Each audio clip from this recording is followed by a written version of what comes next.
Hello दोस्तों, नमस्कार। कैसे हो सभी लोग? उम्मीद करता हूँ कि आप सभी लोग अच्छे होंगे। तो दोस्तों, आज हम लोग ये बताएंगे कि ठेकेदार किस तरीके से बने। बहुत बड़े बड़े ठेकेदार आपने देखे होंगे कि जो मकान बनाते होंगे, कोई लैंड राइट मतलब जैसे कि रोड बनाते हुए ठेकेदार होते हैं। बहुत बड़े बड़े ठेकेदार होते हैं। ठेकेदार के नीचे भी ठेकेदार होते हैं। उन ठेकेदारों का क्या काम होता है और उससे छोटे वाले ठेकेदार क्या काम करते हैं क्या नहीं, आपको सब कुछ बता दिया जाएगा, है ना।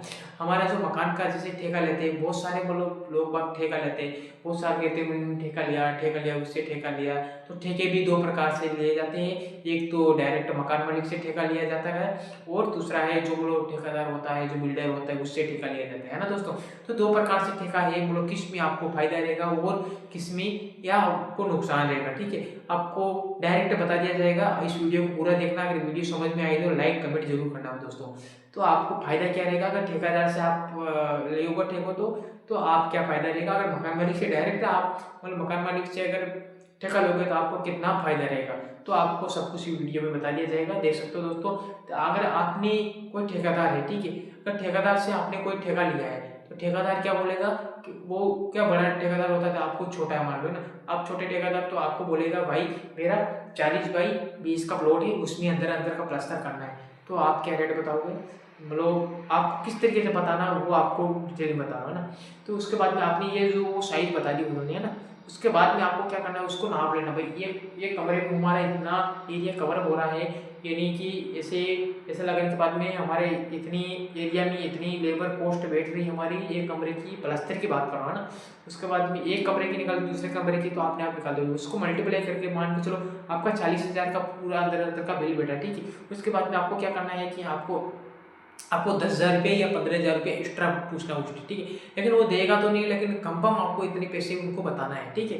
तो कम से कम आपको मतलब 5 5 6 हज़ार 10,000 का आपको प्रॉफिट ये ठेकेदार से मिल जाएगा आपको। इसी तरीके से आपका जो ठेकेदार से अगर ठेका लिया जाता है तो इस तरीके से लिया जाता है। आपको पहले नाप लेना। अगर आपको घाटे में गए तो आपको ठेकेदार कभी पैसे नहीं देगा।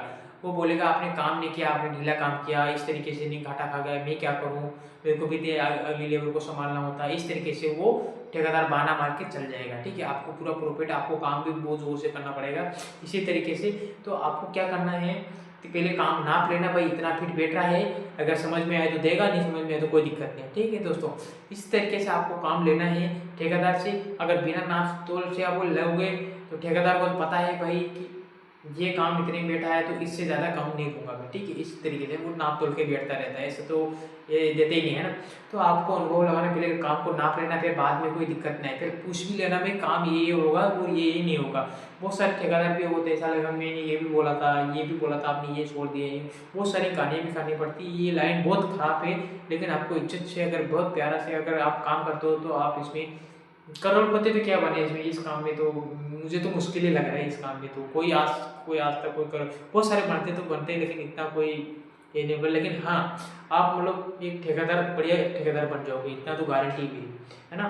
तो दोस्तों फिर उसके बाद में आपको ठेकेदार से ठेका लेना है तो इस तरीके से लेना है आपको, है ना। तो फिर अब मकान मालिक से अगर जब आप ठेका लेते हो तो आपको क्या क्या फायदा रहेगा, ठीक है। तो मकान मालिक से आप डायरेक्ट ठेका लेते हो तो मकान मालिक से वो बोलेगा वो तो निश्चित हमारा पूरा मकान करके दो आप, ठीक है। तो आपको मार्केट के हिसाब से पहले देख लेना भाई, मार्केट के हिसाब से क्या वैल्यू चल रही है और क्या क्या माल लगाने वाले हैं, ठीक है। पहले माल को पता कर लेना भाई, क्या क्या माल लगेगा और क्या क्या लगाना चाहते हो आप, क्या है ना। फिर माल पता करने के बाद में आपको मार्केट में तलाश करनी है भाई, ये चीज़ ये कितनी में मिल रही, कैसे नहीं मिल रही, ठीक है। तलाश करने के बाद में आपको क्या करना है, उसके बाद में आपको वैल्यू निकालना भाई कि ये माल इतना आ रहा है तो हमको कैसे लगाना चाहिए, किस तरीके से लगाना चाहिए, है ना। उसके बाद में मकान मालिक से रेट पूछनी भाई, आपको लेबर रेट में करवाना है या विद मटेरियल में करवाना है, ठीक है। तो मकान मालिक तो आपको नीचे से देगा, ऊपर तक आपको कंप्लीट करके देना है उनको, ठीक है ना।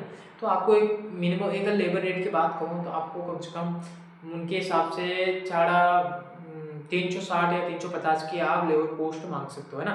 तो आपका जो भी उसमें चूने प्लास्टर वगैरह सब कुछ, पुट्टी वुट्टी, पुट्टी तो शायद आएगी मेरे हिसाब से, लेकिन नहीं आएगी शायद पुट्टी, है ना। प्लास्टर करके आप दे सकते हो 350 रुपये में प्लास्टर करके आप दे सकते हो, है ना। मार्केट के हिसाब से बता रहा हूँ, वैसे तो गांव में तो बहुत मिनिमम चल रहा है, वो गांव के तो पता नहीं मुझे, लेकिन सिटी के हिसाब से मैं आपको बता रहा हूँ 350 के हिसाब से लेबर कॉस्ट चल रही है।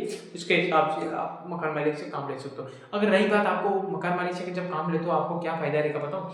जब भी आपका अगर लॉन्च में जा रहा हो, आप घाटा चल रहा है, लेबर आपकी जैसे आप लेबर के मतलब कॉस्ट ज़्यादा हो गए तो आपको क्या करेगी मकान मालिक से आप पूछ सकते हो भाई मकान मालिक हमारा या शेड मकान मालिक जी हमारा इतना पोस्ट बेटा और हम घाटे में जा रहे हैं तो कितना है वो मकान मालिक निकाल के दे देगा आपको उसको प्यार से बात करनी किस किस तरीके से करनी वो भी आपको मैं बता दिया जाएगा इस वीडियो में अगले वाली वीडियो बनाऊंगा उसमें आपको बता दूंगा है ना तो किस तरीके से वो आओ जरूर आपको पैसे देगा लेकिन आप ठेकेदार से जब कभी भी ठेका लोगे ना तो आपको पैसा कभी नहीं मिलेगा है ना दोस्तों तो थैंक यू कि आपको ये वीडियो समझ में आया हो इस वीडियो को लाइक कमेंट जरूर करना थैंक यू